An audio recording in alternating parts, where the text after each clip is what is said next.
अधीर रंजन से नाराज ममता बनर्जी चौधरी को हराने के लिए तर्कस से निकाला ब्रह्मास्त्र। कांग्रेस के चौधरी के खिलाफ टीएमसी ने बनाया प्लान। बहरमपुर सीट से पठान को बनाया उम्मीदवार। मुस्लिम मतदाताओं के पास जीत की चाबी। इस जंग में भाजपा का होगा फायदा। बहरमपुर सीट का अब मतलब अधीर रंजन चौधरी हो चुका है, ये कहना गलत नहीं होगा, क्योंकि 1999 से लेकर आज तक वो इस सीट से जीतते आए हैं और संसद हो या सड़क, हर जगह वहां की जनता के लिए लड़ाई लड़ते नजर आए हैं। इसी बात से बंगाल की सीएम ममता बनर्जी खासी नाराज रहती हैं और कहते हैं कि चौधरी के इसी रवैये के चलते बंगाल में कांग्रेस और टीएमसी का एक गठबंधन नहीं हो पाया। लेकिन इस वक्त जो चर्चा है वो टीएमसी के लोकसभा प्रत्याशियों के ऐलान की है, उसमें भी बहरमपुर सीट से टीएमसी के उम्मीदवार यूसुफ पठान की, क्योंकि ये सीट अधीर रंजन चौधरी का किला मानी जाती है, जिसे ना टीएमसी की लहर ना ही मोदी लहर तोड़ पाई है। ऐसे में क्या पठान के आ जाने से चौधरी हार जाएंगे? तो आइए बात करते हैं बहरमपुर में किसका चलता है सिक्का और कैसे मिलती है जीत।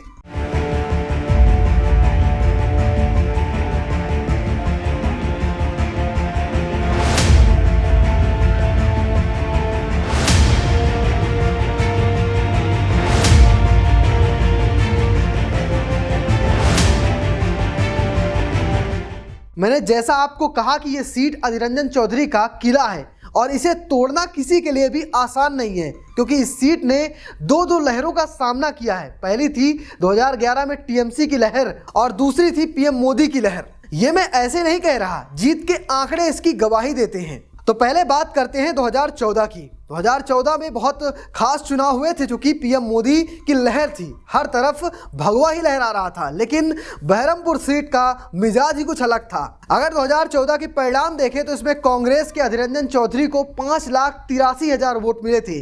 वोट प्रतिशत था 50.54 का।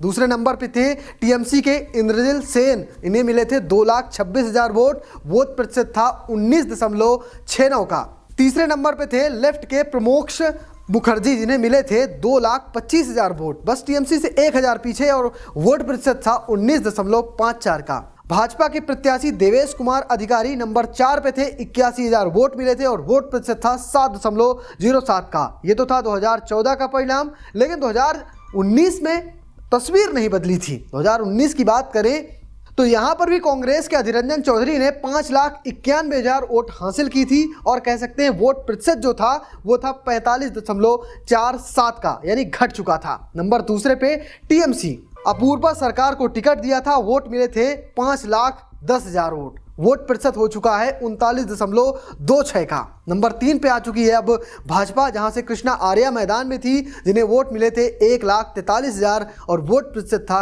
11% का। नंबर 4 पर लेफ्ट के उम्मीदवार थे ईद मोहम्मद, जिन्हें 13,000 मात्र वोट मिले थे और इनका वोट प्रतिशत मात्र 1% रह गया था। लेकिन 2019 में चीजें काफी बदल गई थी। लेफ्ट का वोट प्रतिशत 19% से 1% रह गया और टीएमसी के वोट प्रतिशत में 19% का इजाफा हुआ था।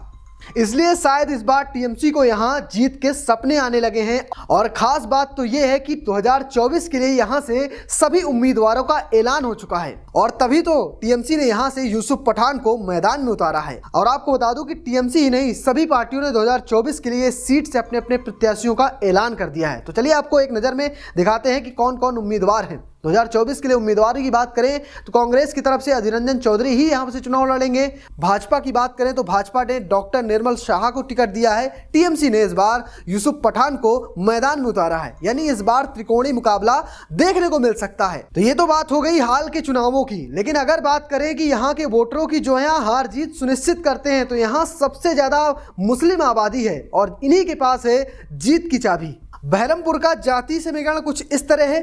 हिंदू की बात करें तो हिंदू में तमाम सारे विभाग बांटे जाएं तो उसमें सबको बराबर का हक मिलता है। लेकिन अगर एक औसत निकालें तो वो करीब 44% है। मुस्लिम आबादी 52% है। SC ST की बात करें तो वो है 14.1%। वहीं अन्य धर्मों की बात करें तो मात्र 1%। तो एक बार फिर टीएमसी और कांग्रेस की नज़र मुस्लिम वोटरों पर रहेगी, क्योंकि वही यहाँ पर जीत सुनिश्चित करते हैं। इसी वजह से टीएमसी ने यूसुफ पठान को यहाँ से मैदान में उतारा है, क्योंकि यूसुफ पठान मुस्लिम समुदाय से आते हैं और केकेआर के लिए IPL में काफ़ी वक्त तक खेला है। इस वजह से यहाँ उन्हें फ़ायदा मिल सकता है।